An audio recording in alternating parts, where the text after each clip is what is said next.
Hello and welcome back dear parents.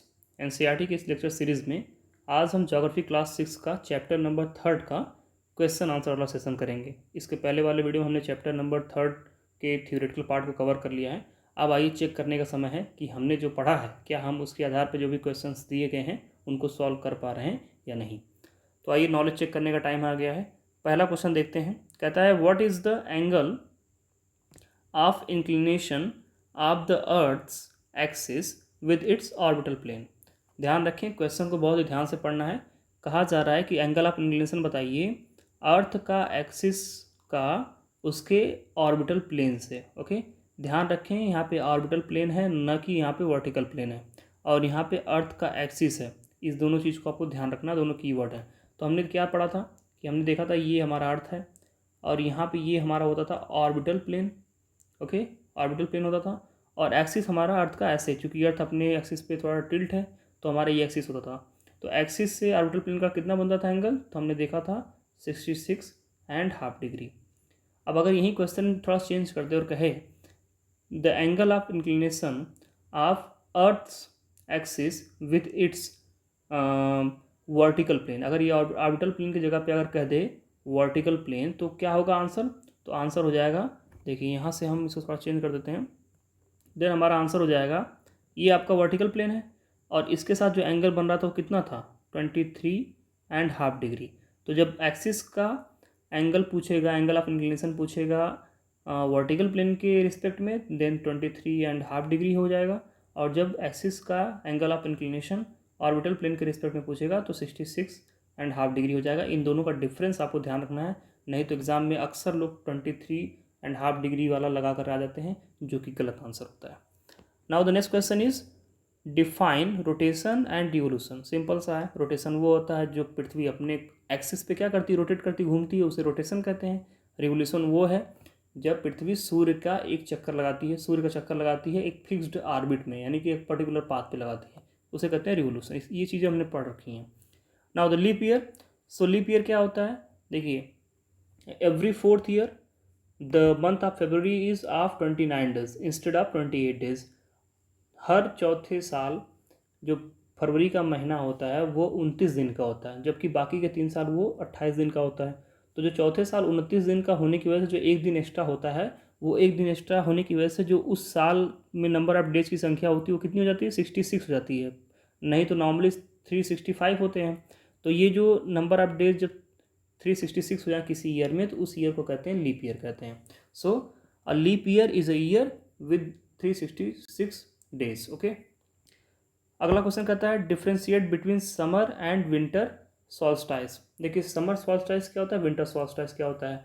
तो summer सॉल्स्टाइस ये हो गया जब अर्थ का जो पोजीशन है वो इक्वेटर के नॉर्थ में हो, और जो विंटर सॉल्स्टाइस हो गया जब अर्थ का पोजीशन, सॉरी सन का पोजीशन इक्वेटर के साउथ में हो, तो उसे कहते हैं विंटर सॉल्स्टाइस। यानी कि जिधर सन रहेगा, अगर उत्तर में सन है तो उसे कहेंगे उत्तरी अयनांत, और अगर सन दक्षिण में है तो उसे कहेंगे हम दक्षिणी अयनांत। Okay, next question is what is an equinox. तो मैंने बताया था आपको कि जब सन जो है वर्ष में 2 बार इक्वेटर पर क्या होता है, ओवरहेड होता है, लंबवत चमकता है। और उस 2 दिन में, वर्ष के उन 2 दिनों में, एक 21 मार्च और एक 23 सितंबर, इन 2 दिनों में अर्थ पे हर जगह पर दिन का और रात का जो टाइम पीरियड होता है बिल्कुल क्या होता है, सेम होता है। तो इस चीज़ को हम कहते हैं इक्विनॉक्स। इसके बारे में हमने पढ़ रखा है।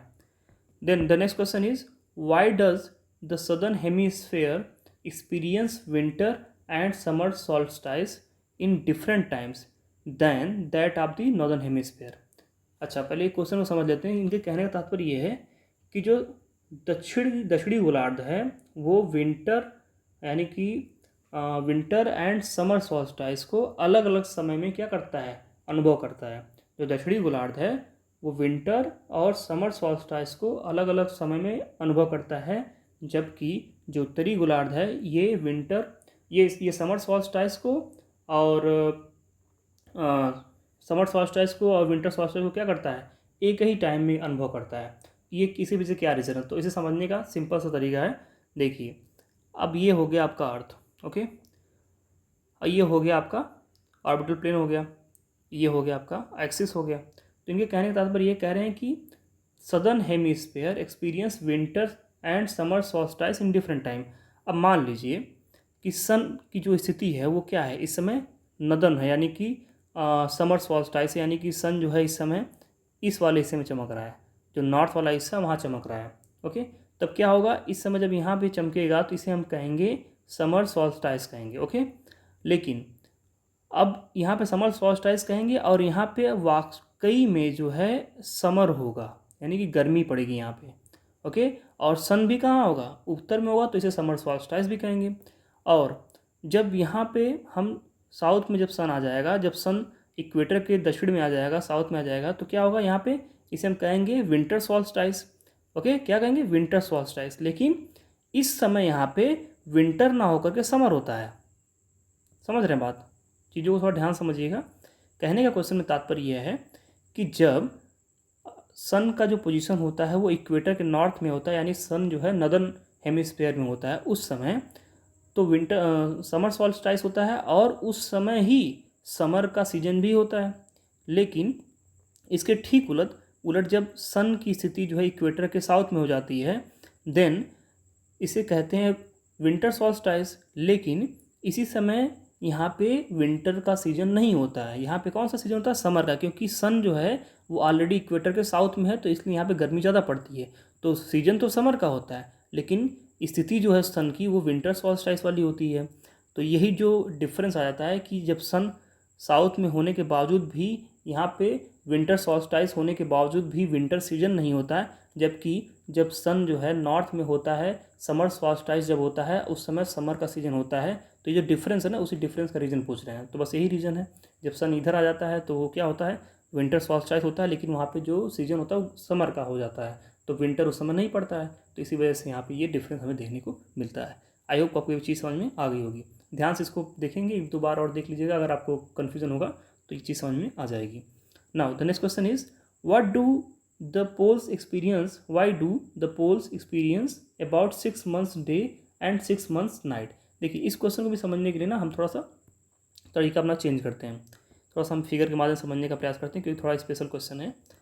अब देखिए, हमने कहा कि ये है, फर्ज करिए कि ये आपका है जो वो अर्थ है, और अर्थ का ये है एक्सिस। तो जब ये एक्सिस है तो ये क्या होगा, नॉर्थ पोल होगा, और इधर होगा ये साउथ पोल। तो ये नॉर्थ वाला हिस्सा हो गया नॉर्थ पोल का हिस्सा, और ये हो गया साउथ पोल का हिस्सा। अब मान लीजिए कि ये जो है सन है। ओके, ध्यान से देखिएगा इस क्वेश्चन को।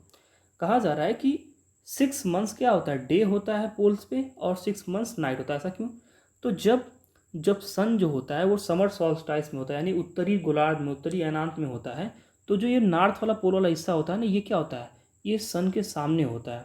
और उसी समय, ठीक उसी समय जो साउथ वाला हिस्सा, पोल वाला हिस्सा होता है, ये सन के सामने नहीं होता है, जिस वजह से क्या होता है, इस साउथ वाले पोल पे लाइट नहीं पहुंचती है और यहाँ पे अंधेरा होता है। और आप देखेंगे कि 21 मार्च से लेकर के 23 सितंबर तक ये जो नॉर्थ वाला पोल है ना, ये कहीं ना कहीं सन के सामने रहता है, इसलिए यहाँ पे क्या होता है, उजाला रहता है। और वहीं ठीक उसके उलट 23 सितंबर से लेकर के अगले 20 मार्च तक जो साउथ वाला हिस्सा होता है ये सन के सामने होता है, तो इसलिए यहाँ पे उजाला हो जाता है 6 महीने तक, और यहाँ पे अंधेरा हो जाता है 6 महीने तक। यही एक रीज़न है, क्योंकि पृथ्वी जो है अपने एक्सिस पे 23.5 डिग्री टिल्ट है, इस वजह से ये नॉर्थ का पोल 6 महीने क्या होता है, उजाले में रहता है, और फिर 6 महीने अंधेरे में रहता है। उसी प्रकार से ये साउथ का पोल भी 6 महीने उजाले में, 6 महीने अंधेरे में रहता है। और इसमें एक बहुत बड़ा जो कंट्रीब्यूशन है वो है जो पृथ्वी जो है सूर्य के चारों तरफ जिस प्रकार से चक्कर लगाती है उसका एक बहुत बड़ा कंट्रीब्यूशन है, और साथ ही साथ इसके रोटेशन का खुद के एक्सिस पर भी एक बहुत बड़ा कंट्रीब्यूशन है। तो यानी जो रोटेशन वाला जो मूवमेंट है और जो रिवोल्यूशन वाला मूवमेंट है, इन दोनों का कंबाइंड, और साथ ही साथ जो पृथ्वी का अपने एक्सिस पर झुकाव है, इन तीनों चीज़ों की वजह से ही ये ध्रुवों पर 6 महीने दिन और 6 महीने रात होती है। तो आई होप आपको ये बात समझ में आ गई होगी। Now moving on the next question, that is the tick the correct answer. अब देखिए, कहता है कि the movement of the earth around the sun is known as, क्या कहा जाता है, सूर्य के चारों तरफ जब पृथ्वी चक्कर लगाती है तो इस प्रकार के मूवमेंट को क्या कहते हैं, तो जाहिर सी बात आप सभी जानते हैं, इसे कहते हैं revolution. Direct rays of the sun fall on the equator, on equator पे सन का सीधा बिल्कुल किरण जो है, बिल्कुल सन ओवर हेड हो जाए, हमारे बिल्कुल सिर के ऊपर हो जाए, ऐसा कब होता है, तो हम जानते हैं ऐसा 2 बार होता है। एक तो होता है 21 मार्च को होता है, और एक होता है आपका 23 सितंबर। तो यहाँ पे कौन सा दिया है, 21 मार्च वाला दिया है। 23 सितंबर अगर दिया रहता तो ये भी सही हो जाता। तो ये हमारा ऑप्शन नंबर फर्स्ट सही हो गया। देन कहते हैं कि Christmas is celebrated in summer. देखिए नॉर्मली क्रिसमस जो पड़ता है वो 25 दिसंबर को पड़ता है, और हमारे नदर्न हेमिस्फेयर में जो उत्तरी गोलार्ध है इस समय 25 दिसंबर को क्या होता है, ठंड का मौसम होता है। लेकिन जो ऑस्ट्रेलिया वाला हिस्सा है वहाँ पर 25 दिसंबर को क्या होता है कि सूर्य जो है वो इक्वेटर के उधर चला जाता है। और आप सभी जानते हैं कि जो 22 दिसंबर है उस समय क्या होता है, सूर्य जो बिल्कुल लंबवत चमकता है ट्रॉपिक ऑफ कैप्रिकॉर्न यानी कि मकर रेखा के ऊपर। तो उस समय वहाँ पे भीषण गर्मी पड़ रही होती है, और 25 दिसंबर को वहाँ पे गर्मी ऑलरेडी रहेगी ही रहेगी। तो 25 दिसंबर को क्या होता है, ऑस्ट्रेलिया जो कि दक्षिणी गोलार्ध में स्थित है उसमें क्या होती है, क्रिसमस का त्यौहार गर्मी के मौसम में मनाया जाता है। बाकी पूरी दुनिया में क्या होता है, ठंड के मौसम में मनाया जाता है। और जो दक्षिणी अमेरिका का पार्ट है उसके भी हिस्से को अगर देखें, और अफ्रीका महाद्वीप में भी नीचे वाले हिस्से को कुछ देखें तो वहाँ पर भी गर्मी मनाया जाता है, लेकिन ऑस्ट्रेलिया वाला ज़्यादा फेमस है। ओके, क्योंकि यहाँ पे क्रिश्चियन ज़्यादा है। नाउ ये हमने देख लिया, इसका आंसर हो गया Australia. Cycle of the season is caused due to, जो साइकिल ऑफ सीजन जो ऋतुएं आती हैं वो क्यों आती हैं, जाहिर सी बात है ऋतुएं आती हैं मेनली रिवोल्यूशन की वजह से। जो पृथ्वी सूर्य का चारों तरफ चक्कर लगाती है उसकी वजह से ऋतुएं बदलती हैं, सीजन बदलते हैं। Now fill in the blank वाले में देख लेते हैं। क्वेश्चन नंबर 1 कहता है अ लीप ईयर हैज़, कितने डेज होते हैं लीप ईयर में, 366 days. Leap year has 360 number of days.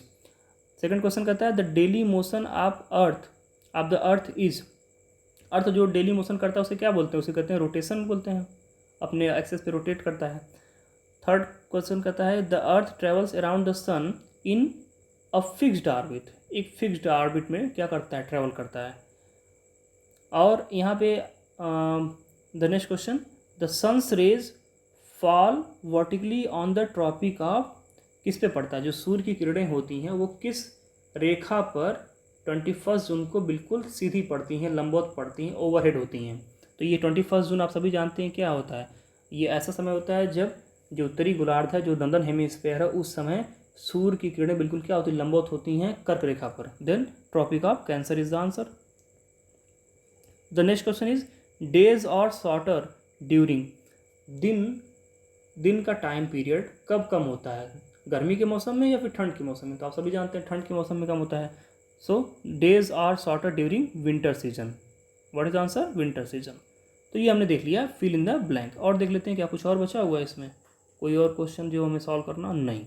तो इस प्रकार से हमारा जो चैप्टर नंबर 3 था उसका थ्योरी पार्ट और उसका क्वेश्चन आंसर पार्ट कंप्लीट हो गया अच्छे तरीके से। आपने कैसा लगा आपको ये चैप्टर, कैसा लगा आपको ये वीडियो, इसको आप कमेंट में बताएं।